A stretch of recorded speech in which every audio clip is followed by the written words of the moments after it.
Ano mensahe ang kailangan nyong marinig nowadays o within 1 week from now? Take note na ang reading na to ay pwede rin mangyari agad-agad. At pwede rin tumama sa someone na kakilala nyo.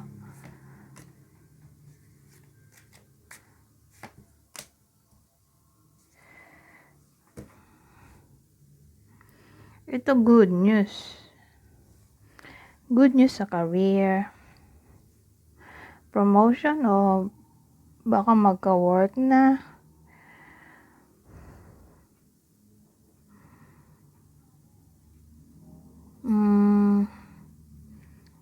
Sabihin nating may iba sa inyo na baka mag-try ng something new sa career. Mukhang magkakaroon ng magandang outcome yon kasi may iba din naman na nag-take risk pero walang napala dito. Mukhang manifest ang gustong mangyari. Sabihin natin magsosolo. Magkakaroon ng sariling business, maisipang magganon. O baka naisipan na nga. Mukhang may magandang mangyayari kung ganun man. Within 1 week from now.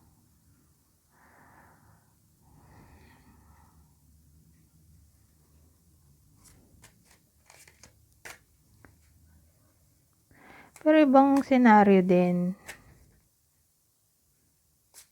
Pwede rin tong invitation. Kasi parang may celebration na maaring mangyari. Para sa iba sa inyo.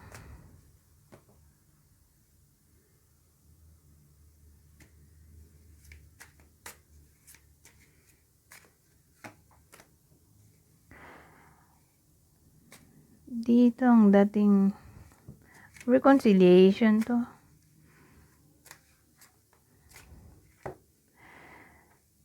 Pero in general na siguro.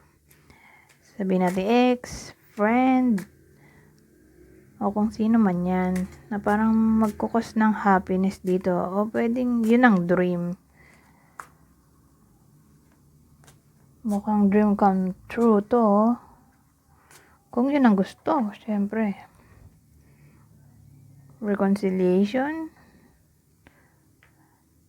Dahil sa renewal, pero ito pala ay judgment. Sabagay, reconciliation din naman ng judgment. Kung di man ganun ay may, halimbawa, relasyon. May magmumuni-muni sa magka-relasyon. Pwede rin may kinalaman to sa forgiveness, sabagay, reconciliation na nga. O transformation in general. Pero malaki ang chance ng happiness dito.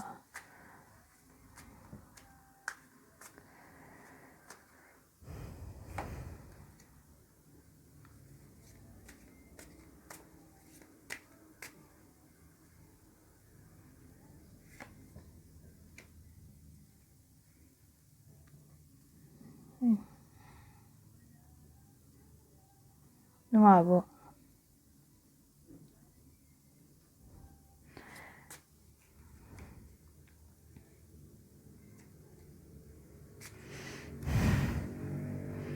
So, ang dating dito, may someone na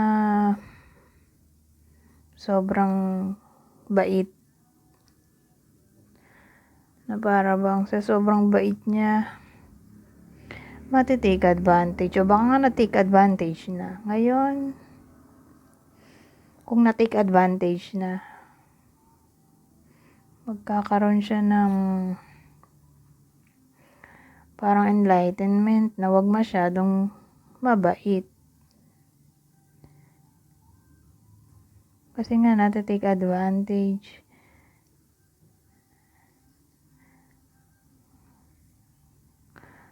O pwede rin namang ganito.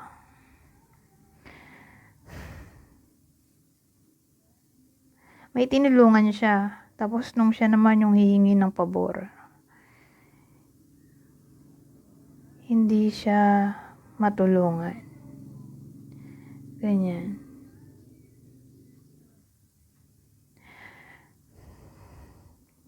O sabihin natin yung iba sa inyo, dahil nga naka-experience ng ganito, magiging madamot.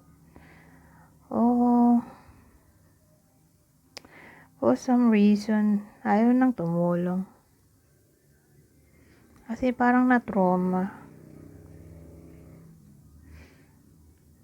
Dahil sa nangyari sa past, na parang na-disappoint.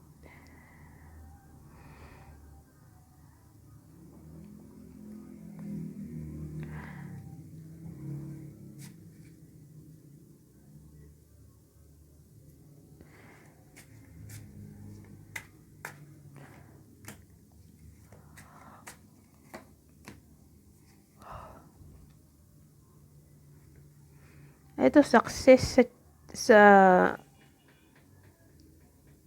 pregnancy, kung yun ang gusto.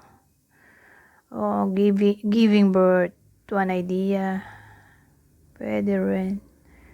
So, sabihin natin provision ng something. Ito, chariot.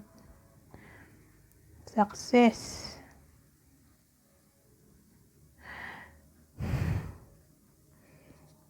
O sabihin natin may balance sa relasyon kung meron man.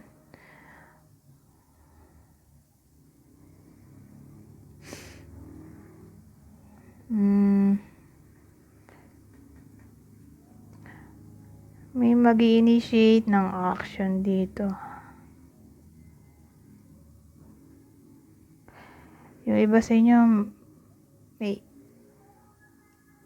gagawin na something, kasi parang may gagawa ng action, either kayo yon o someone else papunta sa'yo. May mag-action papunta sa'yo o may gagawin papunta sa'yo, may gagawin sa'yo o ikaw yun. Pwede rin ganun, kasi ang energy ay pwedeng vice versa.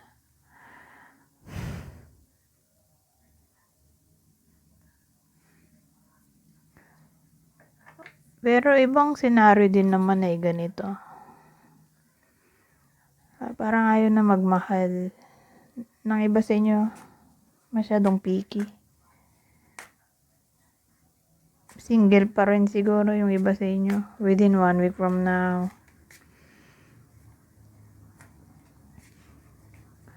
Baka magkakotse yung iba, kung yun ang wish.